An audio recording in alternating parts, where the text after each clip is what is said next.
Élevé, le podcast de l'heure, vous savez déjà, toujours propulsé par We Will Production, puis commandité par les snacks We Munch, exotiques, comme toujours. Puis le Cats, vous savez déjà, avec mon gars aujourd'hui. Tony. Yes, sir. Comment ça va, man? Tranquille, tranquille, pis toi? Ça va bien, ça va bien. Je suis content d'être avec toi aujourd'hui. Ben ouais, moi aussi, moi aussi. Yes, sir, man. Qu'est-ce qui s'est passé de ce bon cette semaine? Tranquille, tranquille. Ça a été relax, parti pêcher, tranquille, s'entraîner, relax, prendre soin de moi un peu. Ouais. Pis toi, Nice, nice. Moi, c'est des beaux moments en ce moment. Là. Justement, v'là pas long, ça m'a fait penser. J'ai vu un show. On est allé voir un show de Ice Cube ici dans la ville dernièrement avec un de yes, mes c'est à boys. Place Belle, yes, Yes, that's what's sir, up, man. that's Yes, what's sir. up. C'était nice, gros moment. Ça m'a fait revivre plein de vieux beats de ma jeunesse. Ça m'a fait repenser justement un peu à qu'est-ce qu'on fait avec la musique, puis d'où que ça part pour moi. Tu sais, Ben oui, parce les que- roots. Ouais, exactement, man. Parce que des gros beats de même, NWA, Ice Cube, tu sais, veux pas. Oui, j'étais jeune, mais moi, le rap, le hip-hop, c'est venu dans ma vie, genre, vers 8 ans, là, à peu près. Là. Tu sais, j'étais assez jeune avec mon frère, 5 ans plus vieux que moi. Puis, dans ces années-là, c'était le breakdancing. C'est ça qu'on faisait, c'est ça qu'on pratiquait. Ça n'a pas duré longtemps parce que j'ai connu comme le fin d'un era. Mhm. Mais yo, c'était big pour nous autres, là. On se déplaçait. Moi, j'étais avec les plus vieux, puis là, on s'en allait dans un spot, puis c'était comme un battle, là. On dansait, là, comme jusqu'à la mort, là. C'était ça le battle, là, tu sais. Malade. C'était un autre era dans ce temps-là, là. T'arrivais, puis la musique, tu sais, c'était pas comme aujourd'hui, l'accessibilité que t'en as 1 million, là, tu sais. T'avais ce que t'avais, puis les beats groovy, là, que t'étais capable de faire une petite chorégraphie là-dessus avec un petit crew, là. Tu partais, puis tu faisais ça. Puis c'est ça, nous autres, un peu de même, moi, la musique, c'est arrivé pour moi, surtout ben le breakdancing, Wu-Tang, House of Pain. Tu sais, c'était des groupes de même qu'on écoutait, là, puis qu'on allait danser. Le breakdance, des 13-16, moi j'avais genre 9. Tu sais, des affaires de même, mon frère m'apportait partout, man. J'étais comme son right-hand man, là, tu sais, son petit frère, il l'apportait partout. Puis ouais, toi je le sais que c'est d'autres eras probablement que le rap est venu dans ta vie. Tu sais, moi c'est les années 90. 8 ans, c'est en 96 dans le fond que le rap y arrive pour moi. Dread dans l'année, Tupac, Biggie, Tupac décède, Biggie 2 ans après. Tu sais, c'est des grosses années de rap. Là. Je commence à écouter ça. Moi, je suis tout jeune. C'est normal. Là, dans ce temps-là, 3e année, je me rappelle, on barricade nos casiers d'affiches, exhibits, des trucs de même. Là. Puis c'est vraiment là que c'est venu. Puis tu vois, ça a jamais lâché. Un petit peu avant ça, les seules musiques que je me rappelle que moi j'écoute nécessairement, c'est des trucs comme Nirvana, Green Day, tu sais. Puis 2 ans après, peut-être ça, j'ai 6 ans, 2 ans après, 8 ans, c'est le rap qui arrive dans ma vie, puis ça a jamais lâché. Là. Puis on le voit, on voit des eras différentes. Toi, je pense que c'est un peu plus les années 2000, je me trompe pas. Là. Exact. Moi, je me rappelle, là, quand j'ai vraiment commencé à écouter comme de la musique, tu sais, moi, ma tante, ma tante, elle m'avait donné un MP3, puis c'était comme, tu sais, moi, j'avais un ordi, mais les vieux ordi Windows, le 98, là, qui roulait sur... fait que j'essayais, je pouvais pas downloader ça, fait que je faisais une liste à ma tante des chansons que je voulais sur le MP3, puis elle me les faisait, puis justement, c'était 50, genre, j'écoutais vraiment plus du 50 dans le temps. Richard Train. Ça va hit Exact. les années 2000, tout le monde va parler de ce projet-là. C'est le Ben projet oui, iconique. ben là, oui. Puis après, toi, tu parlais de breakdance, ça me rappelle d'une anecdote à un moment donné à mon école primaire. Je pense que c'était quoi déjà? Ouais, la madame, dans le fond, notre éducatrice, elle a fait un contest, puis elle faisait tirer des disques qui étaient comme des disques LimeWire, là, genre elle allait downloader ça, puis elle mettait ça sur l'ordinateur, puis elle était capable de graver le disque, là, dans le fond, Ben pour ouais, avoir les tracks, là. Puis, dans le fond, elle avait fait un contest avec toute l'école. Puis, dans le fond, il fallait que tu prennes une chanson de l'album en tant que tel qui était déjà gravé, puis tu Mhm. faisais une chorégraphie dessus. Mais à OK. l'école, ça c'était à l'école primaire. Fait que là, il avait laissé le gymnase au complet. Fait que tu sais, il y avait les gros matelas puis tout. Fait que t'avais du monde, ils montaient ses gradins, puis ils sautaient, puis il y avait du monde, ses trampolines, puis tout. C'était genre vraiment n'importe quoi. Mais moi, je me rappelle une chose, c'est que je tripais sur Crank That Soulja Boy. Genre, on dirait que Ah, c'était mon anthem, là. Je pense que j'ai écouté ce track-là pendant genre 2 ans, là. J'ai saigné ce track-là, là, ça, je te c'est quoi? dis. C'est quoi, Ouais, j'avais 2012? quoi? J'avais peut-être 10 ans, 9 ans peut-être, là, dans ces 2010, alentours-là. 11, Ouais, à 12? peu près dans ces années-là en tant que tel. Puis c'est ça, fait que là, tout le monde faisait la chorégraphie de Crank That Soulja Boy. Tu sais, on était comme 10 groupes du service de garde à faire ça. Ouais. Puis là, nous, on était les derniers. Puis moi, je me rappelle, j'étais comme, ah, yo, il faut que je fasse quelque chose pour gagner ça. Fait que là, j'étais avec mes 3 autres amis, puis là, eux, ils commençaient à faire des affaires, genre monter ses gradins, puis tout, puis sauter comme des bons malades. Puis moi, je me rappelle, je me suis mis à terre en train de faire ça comme ça, en rond. Le monde, il riait. Mon gars, je pense que le gym au complet était crampé, puis on a gagné grâce à notre performance, malgré le fait qu'ils ont saigné le beat genre 8 fois. Là. À un moment donné, ils entendaient le beat commencer, ils étaient comme, ah, pas encore, là. Puis je savais, j'avais vraiment genre, j'étais prêt à me ridiculiser pour avoir ça parce que j'aimais trop la musique. Genre, c'était vraiment comme plus fort que moi. Puis j'étais comme, at all costs possible, I'm gonna get this album, you know? Puis j'ai réussi à l'avoir en tant que tel. Puis j'étais bien content. Mais c'est ça, pour en revenir à ce qu'on disait, c'était plus dans ces eras-là en tant que tel. Fait que, tu sais, de là qui en découle, c'est là que je remarque beaucoup plus que j'étais attentif beaucoup plus à la mélodie. Puis tu sais, à comment la voix sonnait avec l'instrumental, puis comment ça sonnait, que plus les paroles en tant que telles, tu sais. Malgré le fait que 50, il avait surtout il y avait de la bonne musique, mais surtout que sa voix sonnait super bien avec l'instru, qui était capable de faire comme le vibe, juste même si t'écoutais pas les paroles, tu sais, parce que moi, dans le temps, la réalité, c'est que j'étais jeune, là, genre, à cet âge-là, je parlais pas anglais, fait que je comprenais pas grand-chose, mais j'étais en train de bum, puis j'étais comme, damn, that's good. Puis là, après, avec le temps, ben, sûr que là, j'ai découvert, si on veut, les années 90, justement, puis j'ai commencé à écouter Tupac, Biggie, Snoop, tu sais, DJ Quick même avant ça aussi, tu sais, parce que j'aimais beaucoup le West Coast. On dirait que j'ai toujours fait un peu plus le West Coast que le East Coast. Puis, tu sais, parce que le West Coast, c'était plus, j'avais l'impression que c'était plus comme vibe, genre, c'est plus t'écoutes ça, puis les paroles étaient pas moins importantes, mais genre, on dirait que les paroles avaient moins de portée ou qui étaient moins deep que, exemple, on va dire, le East Coast. Tu sais, c'est sûr que tu restes, pour prendre, c'est peut-être pas le meilleur exemple, en fait, parce que Tupac, tant qu'à moi, il y avait les deux, il y avait le vibe, puis il y avait vraiment aussi les Mais paroles. les gens oublient aussi que c'est un gars du East puis du West C'est Coast. Les gens ça, l'ont exact. attribué au West, mais Exact. Tupac, c'était un gars de Baltimore.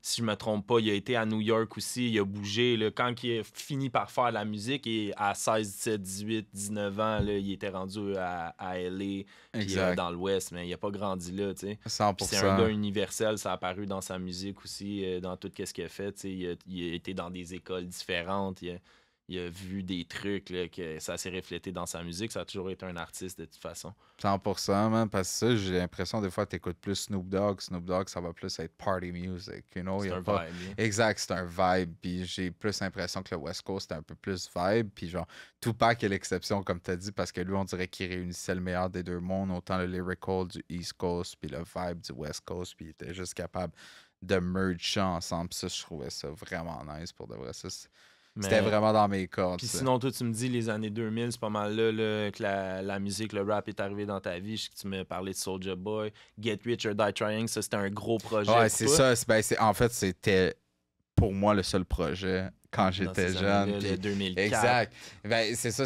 En fait, c'était pas le seul projet dans le sens que c'est le seul projet vraiment que j'écoutais parce que j'écoutais le mainstream rap. Tu sais, je l'avais entendu de quelque part. Puis là, après, j'étais comme, ah, nice, ok. Fait que là, je commençais à écouter ça. In the Club, Candy Shop, tu sais. C'était les tracks Many Men aussi. Mais tu sais, on s'entend que cet album-là, c'était rempli de bangers, là. Fait que on dirait que j'écoutais ça puis je voulais pas aller dig plus loin. J'étais comme j'ai déjà genre qu'est-ce que je feel puis tu sais c'est sûr que je serais allé dig plus loin si j'aurais eu cet âge-là dans notre era parce que en vérité, j'avais pas genre j'avais pas un ordinateur vraiment dans ce temps-là qui faisait du sens puis tout.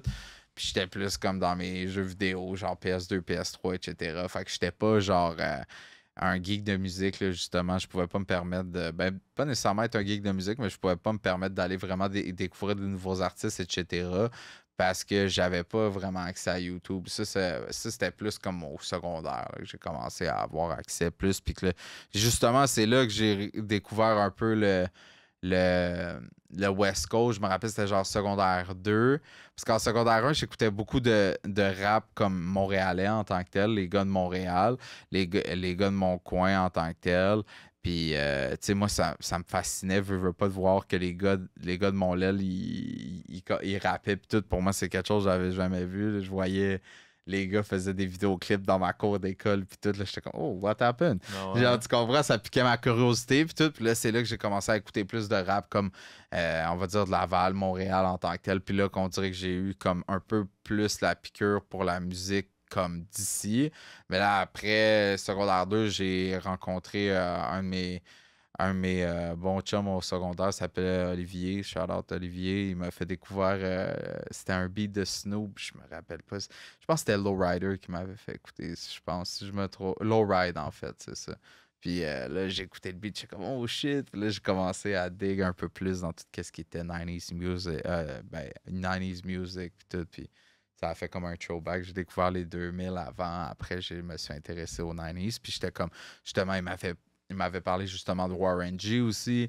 Comme là, quand j'écoutais du Warren G, j'étais comme, oh shit, sounds like something I never heard before. Puis là, j'étais comme, ok, c'est vraiment un vibe. Puis c'est comme, it's good music. C'est vraiment un vibe de musique. Puis je pense que c'est tellement intemporel parce que je pense que même pour toi aussi, des fois, on va écouter souvent de la musique de maintenant. Tu sais, on écoute de la musique, on va dire du rap américain ou du rap français, mais qui est actuel. Puis on dirait qu'à un moment donné, il y a une piqûre qui va me pogner que pendant 1, 2 semaines, je vais rock une playlist hip-hop, 90s, puis je vais retomber dans le vibe. Puis j'ai l'impression que c'est comme une certaine façon, pas un ressourcement, mais genre, you go back to the basic, it feels good. Puis t'as de la bonne musique qui en découle de ça aussi. Puis on dirait que aussi ça te ramène à l'era où genre c'était hip and hop, tu sais. Dans le sens que hip, c'est un vibe, puis tu sais, ben, je sais pas comment il appelle ça, c'est hip-hop, c'est. Ben, c'est comme je parlais tantôt, tu sais, moi, quand je suis arrivé dans le rap, dans le hip-hop, je dois dire, comme tu veux dire, c'est ça, c'est qu'il y avait la danse à attribuer à ça. Le hip-hop, c'est des pas de danse, tu sais, Ouais, hip-hop. C'est pour ça que ça s'appelait de même. Puis la musique en reflétait, tu sais, il y avait comme une énergie, puis le tempo de la musique était fait pour danser. Après ça, quand c'est devenu le rap, rhythm and poesy, que là, vraiment, là, ils ont mis l'accent sur les mots, puis c'était vraiment, là, couteau tranchant, là, les bars, les lyrics, puis qui sont arrivés avec ça. Tu sais, c'est l'évolution du rap. Après ça, les années 2000, ça s'est transféré vers un peu plus le pop rap. Tu sais, Le vibe, là, un peu plus. Il cherchait plus le vibe, peut-être un petit peu plus. C'était beaucoup plus mainstream aussi. Tu sais, Exact. la fin des années 90, c'est là que le rap, avec des gars comme P. Diddy, Bad Boy, qui ont amené le rap à être plus mainstream. 100%. Avec le R&B mixé dans tout ça.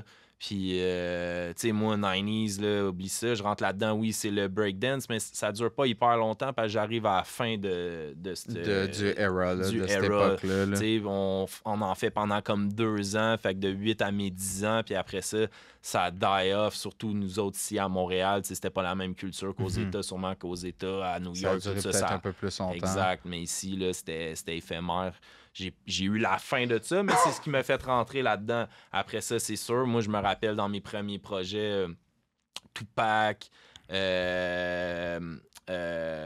Coolio, on avait les cassettes là, dans ce temps-là, je m'en souviens, là, tape cassette dans le char, dans le Walkman, Tupac, All Eyes on Me, si je me souviens bien, ou Are You Still Down, tape 1, tape 2, avec face A et B, puis tu changes de côté sa cassette. Coolio, tout le monde se rappelle juste de la track là, du single Gangster Paradise. Mais honnêtement, son premier projet, la tape au complet, c'est hard. Là. Il y a des bons tracks. Celle-là, c'est la plus commerciale, mais c'était un gros artiste. Il y avait un gros projet. On bumpait ça. Puis des artistes francophones aussi, européens, dans ces années-là, je m'en rappelle. Funky Family, I Am, Troisième Œil, Faflarage. Il y avait Supreme NTM, des gros groupes français. T'sais. Moi, après ça, je sais que toi, plus tard, puis aujourd'hui, t'en écoutes encore. Moi, j'en écoute moins, mais quand j'étais jeune, il y avait des gros beats.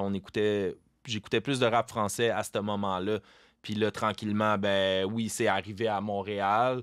On écoutait moins d'artistes, mais des groupes comme Sans Pression, Ils vont crever, ça a ressorti du lot, ça. On écoutait bien ça, là.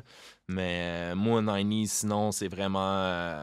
les artistes qui ont le plus ressorti pour moi de cette era-là, c'est Tupac, DMX, puis tant qu'à moi, le meilleur lyriciste en vie, Nas. Qui est encore là, il drop encore des projets. Ben oui. C'est sûr que c'est peut-être pas nécessairement les projets des 90s, mais il y a 3 projets coulés dans le béton. Nas, ses 3 premiers projets, malade. DMX, même chose. C'est, je pense, sinon le seul artiste à avoir ses 3 premiers projets en 3 ans, double platine, les 3. Je pense que c'est le seul artiste à avoir fait ça. Jouer dans des films aussi, beaucoup de acting. DMX, c'était un gros gars pour moi que j'écoute encore aujourd'hui. Avec des gros beats, des beats plus pop, commercial, des bangers, des beats hard, des beats lyricistes, des vibes, les albums avec des skits aussi, ça, moi, j'aimais ça, tu sais, la 6e track, c'est genre une conversation au téléphone avec son chum qui est en prison, je sais pas quoi, tu sais, ça amène, je trouve, un layer à ça, je trouve ça intéressant, des 100%. projets qu'on n'a pas aujourd'hui dans la musique qui se fait dans le New Wave, je trouve qu'on a perdu un peu cette partie-là. J'ai parlé de la cassette, mais après ça, j'ai vu le changement, la transformation de la cassette au CD, du CD au MP3, puis tu parlais de LimeWire tantôt, DatPiff, si je me trompe pas. En tout cas, il y avait plusieurs plateformes dans ce temps-là. La musique, ça, c'était avant le streaming, c'était comme en 2 eras. On a vu la transition de ça. Puis c'est ça que je voulais dire par rapport à ça. Il n'y a plus de pochettes sur les projets, il n'y a plus de skits. La musique est tellement faite de plus en plus rapidement. Avant, c'était comme un projet de 20 tracks par année. C'était comme ça, ton coulé dans le béton que tu setais pour cette année-là. À cette heure, 20 tracks, ils vont séparer ça en 3 projets ou en 8 singles, 2 EP, là, tu sais. Faire le max de produits, justement, puis ben, c'est beaucoup un marché d'algorithmes en ce moment. Avant, c'était de rester constant, puis tu fais un an ton projet, puis pendant un an, tu fais des shows, tu tours. À Star, avec le streaming, c'est comme faut que tu drops, compétition tout le temps, puis on s'entend qu'il y avait pas mal moins d'artistes dans ce temps-là. Ben, en fait, peut-être pas nécessairement moins, mais que c'était beaucoup moins accessible pour la plupart des artistes de vouloir être out there avec leur album puis tout, parce que ça demandait quand même un bon capital d'investissement là, pour pouvoir justement aller au studio, premièrement. Déjà, le studio, c'est pas mal qu'est-ce qui coûte le plus cher. Après, tu sais, la distribution de ton projet, les albums, tout ça, c'est de calculer ça dans l'eau aussi, puis d'être capable de... Tu sais, il n'y avait pas les mêmes plateformes. C'est ça qui vient quand même, là, je te dirais, mettre un gros frein dans le nombre d'artistes, le nombre de compétiteurs qui étaient là out there. Puis ça laissait place à peut-être un petit peu moins de compétition dans ce sens-là, parce que tout le monde faisait un peu les mêmes affaires. Comme tu as dit, à chaque 1 an, on a un nouvel album. Sinon, pour le reste du temps, tout le monde faisait ses tournées en tant que tel. Puis c'est 100%, tu as raison là-dessus. C'est quand même intéressant de le voir aussi. Puis de souligner qu'aujourd'hui, qu'on a ce privilège-là, justement, de, tu sais, c'est blessing et curse, parce que, comme on dit tantôt, là, il y a beaucoup plus de compétition, mais avec YouTube, avec DistroKid, tout ça, tu as besoin d'apprendre quelque chose, tu as YouTube, tu as besoin de publier quelque chose, tu as DistroKid, tu sais, tous les outils sont là nécessaires pour que tu avances dans ta carrière. La seule barrière, c'est que tu n'es pas tout seul, là, vous êtes plein à le faire. Exact. Mais c'est donnant-enlevant, dans le sens que, oui, il y a plus de monde, mais il y a plus d'outils aussi. Avant une session studio, Chris, ça te coûtait un bras puis une jambe. Là, oui. Quelqu'un qui avait un studio, ça valait 300 000. Là, ça valait 40 000 juste enregistrer un track. Là, ou même les vidéoclips, c'était la même chose. Tout l'équipement, à Star est compressé, c'est accessible. On a des drones, on maintenant. a des réseaux sociaux, on a des plateformes de streaming qu'on peut mettre notre musique directement. L'accessibilité est là. Mais ouais, le marché est tellement grand, c'est débile. Puis le rap, c'est la musique numéro un. Quoique la musique latine est juste là derrière, sinon elle l'a à côté, sinon elle l'a dépassé dans les dernières années. Mais en tout cas, on a été longtemps là. Le rap domine à travers le monde. Il y en a tellement qui se fait, qui se consomme, des artistes. Il y en a pour tous les goûts hein, aussi. C'est Ben ça qui oui. est intéressant. Tu sais, des fois, j'entends du monde dire ah non, moi, le rap, j'aime pas ça. Mais comme juste de dire ça, je le sais que t'es ignorant un peu parce que je peux comprendre le créneau du rap et qu'est-ce que ça l'amène souvent sur la vision des gens, mais sinon, il y a du rap de Ben, de toutes les façons. toutes les musiques sont amenées ensemble. À cette heure, 100%. comme l'artiste que tu nous as amené dernièrement, là, que tu nous parlais, country, rap. Shaboozey. Tu sais, c'est ça, on est rendu là en 2020 que les mix de génération puis de musique Ils collident, Exactement. ça s'amène ensemble, ça c'est vrai. donne une musique, en fait. Là, 100%. Au final, c'est juste de la musique. On n'aura plus besoin de dire, je pense, moi, dans quelques années, que c'est du country ou c'est du rap. Exact. Ou c'est du Ça va dubstep. tout être mélangé en tant que tel. Puis ça va. Je suis 100% d'accord avec toi parce que, tu sais, moi, il y a quelque chose que j'écoute aussi, un style que j'aime de musique en particulier, c'est comme du house mix avec du hip-hop, genre. Puis ça vient peut-être un peu rejoindre un peu de yeet, genre, dans un sens, comme c'est vraiment comme spacey beats avec un bon tempo, l'artiste qui va embarquer sur son track, un peu, tu sais, comme un haut BPM, genre, on va dire 125, 120, 125, puis que l'artiste est capable de hop là-dessus, puis, tu sais, c'est quand même intéressant. Je trouve que ça rajoute une touche. Moi, j'ai toujours aimé le house, puis j'ai toujours aimé le hip-hop, puis depuis un bon petit bout, j'étais comme, ah, ça serait nice à un moment donné que des artistes ils prennent un beat house, puis ils se pitent dessus. Puis justement, là, on commence à en voir, justement, là, de plus en plus en tant que tel. Puis c'est là que ça devient intéressant, comme tu l'as dit. On merge tous les styles de musique, là, fait qu'on va pas pouvoir attribuer ça vraiment à genre, ah, ça c'est vraiment juste du hip-hop. Ça va genre être tous des sous-genres, tout se développer en sous-genres. Puis il va tellement en avoir à un moment donné que c'est ça qui est nice avec la musique. Tant que tu es capable d'avoir une harmonie dans ce que tu fais, c'est là que ça donne un bon résultat en tant que tel. Faut pas qu'il y en ait trop, faut pas qu'il y en ait pas assez, faut que ce soit un juste milieu. Je vois comme ça en tant que tel. Mais ouais, 100%, j'ai hâte de voir ce que le futur nous réserve parce que c'est quand Ouais. même prometteur. Puis tu sais, c'est ça, des artistes comme ça, là tu parlais de lui avec le mix du country, mais tu sais, on en voit avec pas mal de genres, punk, rap, rock, rap, pop, ben là on le sait, c'est le mainstream, c'est ce qui sera en radio, fait qu'il y a beaucoup de mix aussi. Ici, on le voit un peu moins à Montréal, admettons, tu sais, les gens, on dirait qu'ils vont moins dans ces vibes-là, ils vont faire du rap, ils vont faire du rap. Je trouve qu'il y a moins de mélange un peu qui serait intéressant de la de voir. drill, du trap, genre. Ouais, tu sais, oui, il y en a un peu plus pop, ça, il y a un marché pour ça, il y en a, mais tu sais, admettons, punk rap, des trucs de même, c'est assez rare que tu vois ça, là, que les gens, ils sont assez à l'aise pour vouloir mixer ces genres-là ici, quoique, là que j'en parle, je pense à 2-3 noms, mais je pense que ça serait intéressant là, qu'il y ait beaucoup plus de collaboration aussi entre les artistes, puis des fois pas nécessairement dans le même genre, là. 100% comme genre le beat de Morgan Wallen puis Lil Durk, genre. J'ai pas entendu. Ça, c'est. J'ai oublié le nom du beat, mais c'est quand même un bon beat. Puis c'est deux styles qui mergent ensemble, qui se font comme tu sais, c'est plus du. Comment je pourrais dire ça? C'est comme du rap country un peu, là, tu sais. Lil Durk a hop sur le beat, puis c'était comme country avec Morgan Wallen dessus. Fait que, tu sais, c'est nice aussi de voir, comme tu disais, les styles merge. Puis moi aussi, j'aimerais ça, voir plus de ça, des collabs de genre quelqu'un qui fait du rock, quelqu'un qui fait du rap. Puis juste de brainstormer là-dessus, de passer des sessions ensemble au studio, puis de... Au moins d'essayer, tu sais. Exact. Des fois, comme ça va pas nécessairement se finaliser, mais juste de le faire, ça peut créer quelque chose d'intéressant. Les artistes peuvent apprendre quelque chose de tout ça. 100%. Après ça, de le mettre out, ça peut ouvrir les yeux sur le public aussi. Ah, OK, c'est faisable. Des fois, le monde ne savent même pas qu'ils peuvent aller là, tu sais. Tu le vois dans un marché comme là, on dit qu'il n'y en a pas en ce moment qui se fait. c'est un peu parce que personne ne fait, que personne en fait. C'est comme une Ouais, roue on dès que dirait quelqu'un voit quelqu'un le faire. Ah, C'est faisable, c'est ça, possible. c'est comme L'effet 100%. boule de neige. C'est comme sur l'autoroute, ça. Quand tu vois quelqu'un qui dépasse en voie d'accotement, personne ne le fait. Là, tu vois un char en voie 4 qui passe. C'est vrai, 100%, man. Puis je pense que c'est important, man.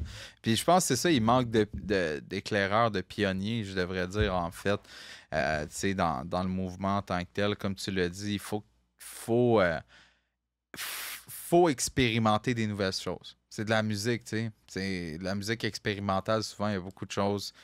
Il y a beaucoup de. Tu sais, ça peut pas être le beat, peut-être, itself va pas être wow malade, mais comme tu disais tantôt, un des artistes ou les deux artistes peuvent avoir appris quelque chose que ça serait nice dans mon prochain beat que j'essaie d'incorporer ça, etc. Puis ça crée des nouvelles niches. Puis après, là, c'est sûr, comme dans toutes les waves, ben, tu vas le faire. Puis là, après, il y a d'autres qui vont embarquer, mais il faut qu'il y ait des pionniers là-dedans en tant que tel. Puis pas d'avoir peur de s'expérimenter puis faire comme si, tu sais, c'est comme de l'art abstrait, en fait, tu sais, de l'art abstrait, des fois, tu te dis, ouais, on va faire n'importe quoi, mais ça sort comme, wow, c'est super nice, là, tout vient dans l'inspiration en tant que tel, fait qu'il faut juste pas mettre de barrière à notre inspiration. Si vous le sentez, go for it.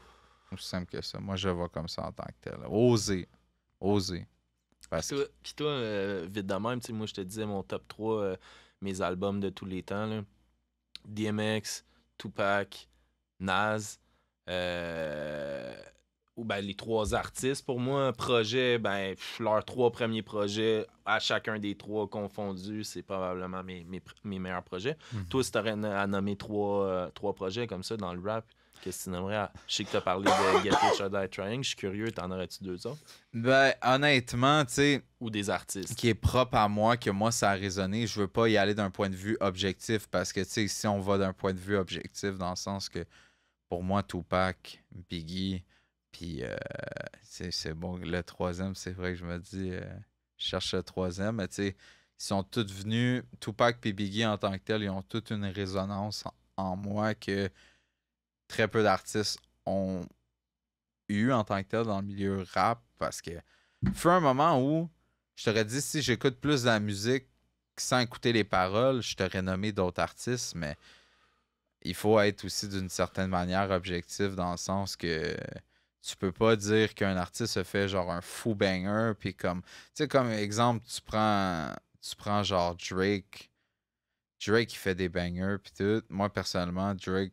j'ai toujours trouvé qu'il était capable de keep up genre ça, surtout comme on parlait de qu'est-ce qui s'est passé en passé sur ses diss and stuff comme il y a toujours on dirait qu'il y avait de l'amélioration à chaque fois puis que on dirait que ça l'a sorti, ça l'a permis d'être encore d'être comme on dit aiguiser sa plume dans le fond là puis de nous deliver quelque chose qu'il n'a pas deliver auparavant. Je trouve qu'il a quand même été hard là-dedans.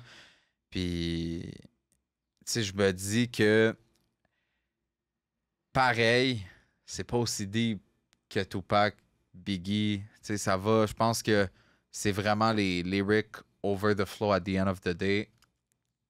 Quand tu vas regarder le rap dans son ensemble, puis que tu veux donner une note, on va dire que tu as une note sur 10 à donner sur une chanson rap, par exemple. Comme ça, ce serait mon take. Si j'ai ajouté une chanson sur 10, je vais me fier à certains critères. Malgré que moi, mes préférences personnelles, c'est l'instrumental. Souvent, là, j'ai écouté de la musique, puis je vais voir de la musique.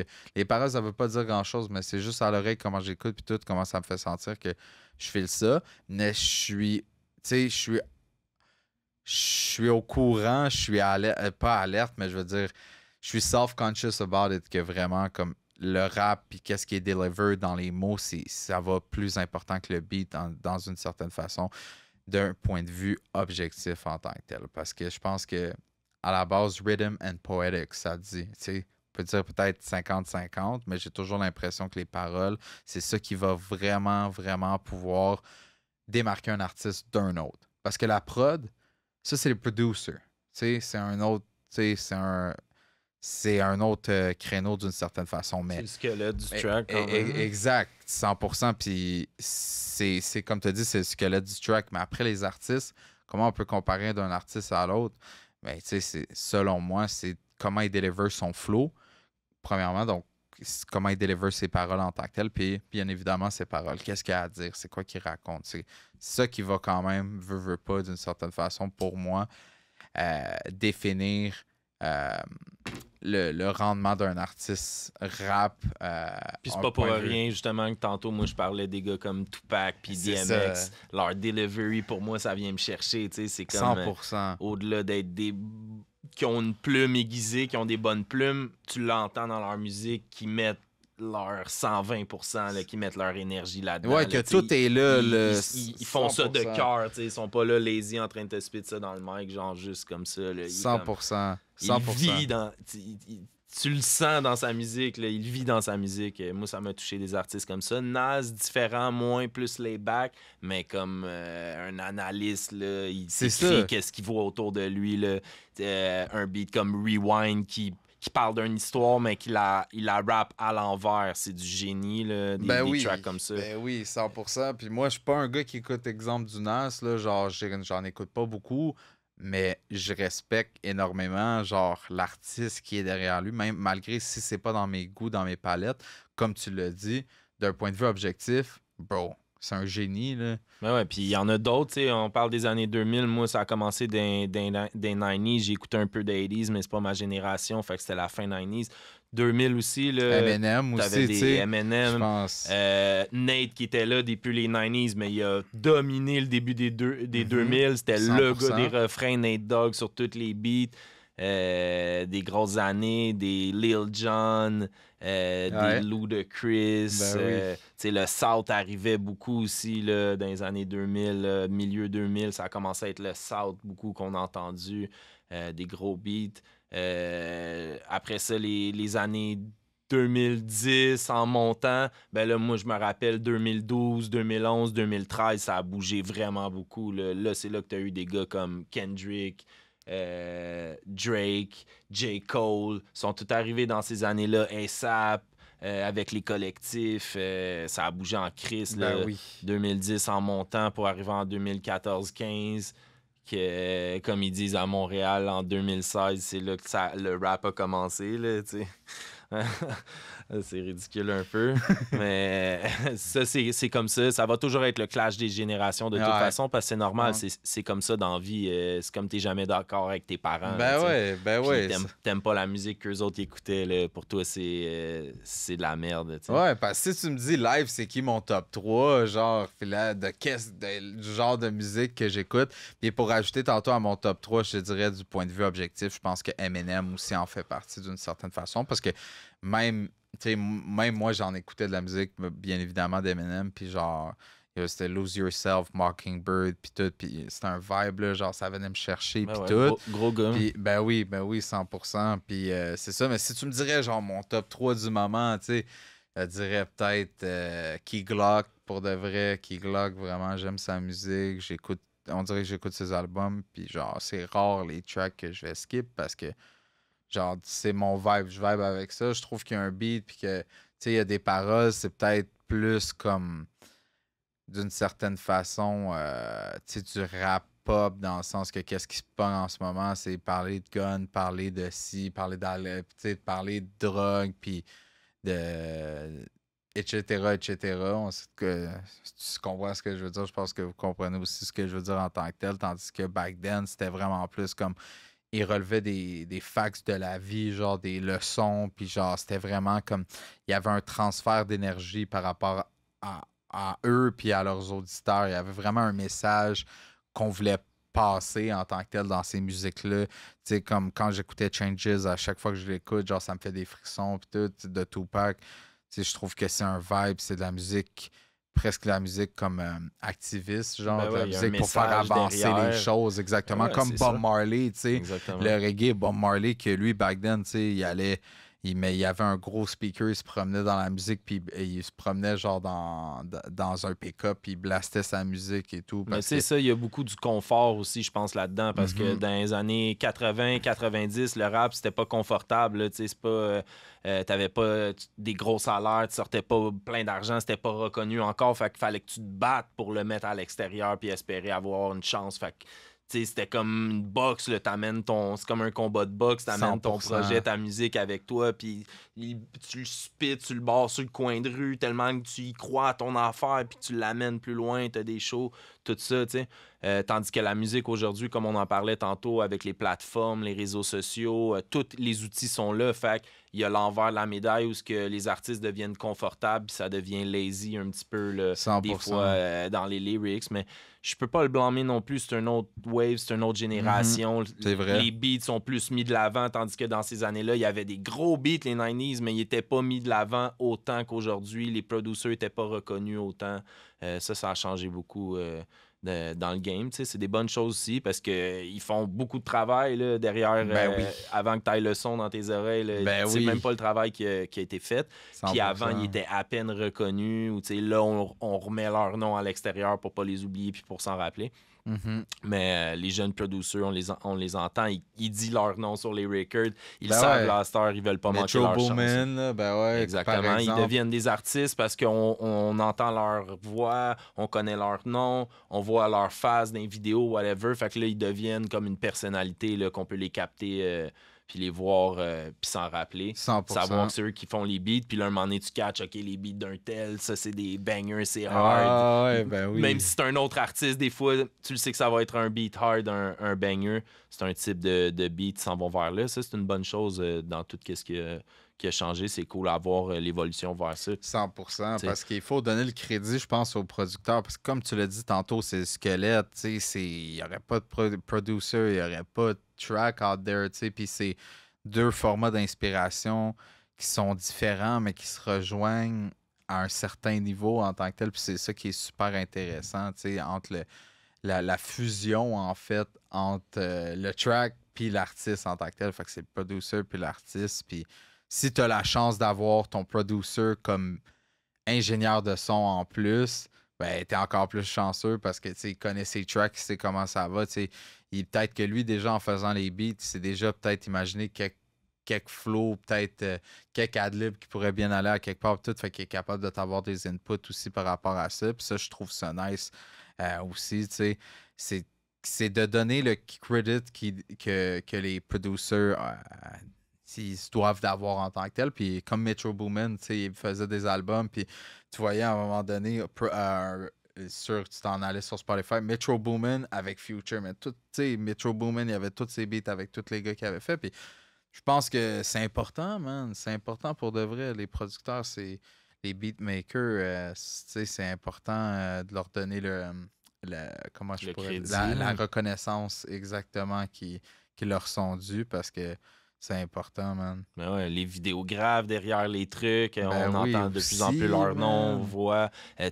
Ils font toute partie. Tu penses que juste l'artiste, quand tu l'entends ou tu vois le vidéoclip, tu sais même pas combien de monde il y a derrière. Puis là, de plus en plus, ça, c'est une affaire que dans l'era qu'on est en ce moment, là, tout le monde peut être reconnu à sa juste de valeur puis d'être vu out there parce que tu peux mettre ton nom, ta face. Puis, ton tag aussi, man. Exactement. Guys, producer out there à la maison, faites un tag for real, no cap, c'est important. Je pense qu'on vous fait jouer une coupe de de tag live, puis vous reconnaissez pas mal 75%, 80% des tags. C'est un marketing. T'entends le nom, boum, c'est clair, c'est direct, c'est précis, ça te hit, tu l'entends d'un beat à l'autre, ça te colle dans l'oreille, puis tu le sais tout de suite. Il y a un feel, c'est court. Puis c'est une bonne chose qu'on soit rendu là parce que souvent le commentaire de la nouvelle génération avec l'ancienne génération, c'est toujours comme, même là on dirait un battle de savoir qui est meilleur. C'est pas de savoir qui est meilleur, tu peux pas comparer ça. C'est comme si tu compares la boxe ou le hockey des années 60 avec les années 2020. Ça n'a aucun rapport. Le sport était pas le même. Ça a évolué. Les règles, les lois, les codes 100%. se sont ajustés. C'est plus la même chose. Là. On fume plus sa patinoire avant d'aller se taper sa gueule sur le hockey. C'est pas pareil. Là. Oui, 100%, t'as raison. Man. Puis c'est ça, man. C'est de voir la beauté d'un deux genres. Parce que moi, j'ai grandi, je suis comme un enfant du rap, du hip-hop. J'ai grandi avec ça sur toutes les... Depuis, comme je l'ai dit, vers 8 ans. Fait que dans mes 10 ans, dans mes 20 ans, mes 30 ans, il a toujours été présent. J'ai des mémoires attitrées à ça. Encore jusqu'à aujourd'hui, je vais voir des shows de rap que ce soit old school, new school et musique, autre genre aussi, mais c'est ça, je suis un fan de musique, puis c'est beau, c'est le fun de voir ça évoluer, puis de comprendre tout ça, puis de pouvoir en parler encore aujourd'hui, puis d'être animé par ça, puis de faire partie du mouvement avec toutes les choses qu'on fait.